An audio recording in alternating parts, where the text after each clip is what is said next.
If 0, 0 is the centroid of an equilateral triangle and one side of the triangle is x plus y is equal to 2, then find the area of the triangle in square units. So in order to understand this, let's draw the x-axis and the y-axis. Let's draw the line x plus y is equal to 2. So when y is going to be 0, x is going to be 2. And when x is going to be 0, y is going to be 2. So the line will pass through these 2 points. And centroid is at 0, 0. Now, since the intercept form are equal, so we cannot have this particular side wherein we can have an equilateral triangle. So this has to be the side which will form the base. So if you're going to have the base, if we draw a perpendicular from here, then what will happen is the triangle that whatever we are going to get, the equilateral triangle, the centroid divides it in the ratio 2:1. So we would know the length of the base and we would know the height. Now, this is not going to be base as well. Reason being, if it's going to be the base, it has to be a 60 degree, right? So we don't know if the base is going to turn out right from the axis or it is going to turn out from the beyond the axis. So we will have to check that.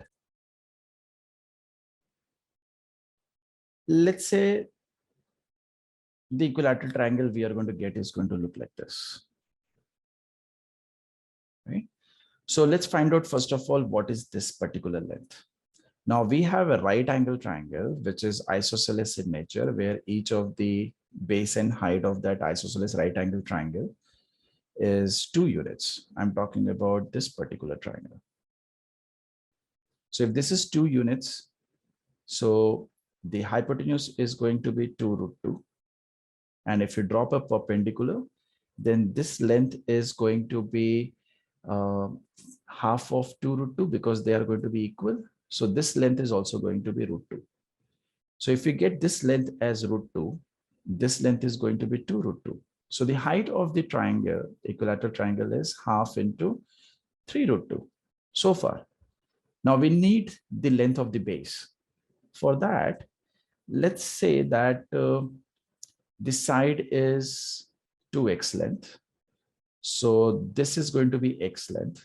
And since this is 90 degree, so we can use Pythagoras here, that 2x whole square plus x square is going to give us 3√2 whole square. So we will have from here 5x square is equal to 9 into 2, 18. Or we will have x is equal to, hold on, it should be hypotenuse side, right? Sorry, my bad. 2x is the hypotenuse, so we should be writing it from that end. So 2x whole square should be equal to x square plus 3√2 whole square using Pythagoras. So we will have 4x square minus x square, which is 3x square, is going to be 3 into 3, 9 into 2, 18. Or we will have x square is equal to 6, or we will have x is equal to √6. If we get x is equal to √6, which is nothing but √2, √3 product, right? So if this is √2 into √3, so we will have the same length on the other side. This is also x. So we know the base to be 2x. So this will become 2 times √6, which is √2 into √3. So 1, 2 will get cancelled out. √2 into √2 will result in a 2. So 3 into 2 is 6. 6 √3 will be the area of the triangle, which is nothing but option C.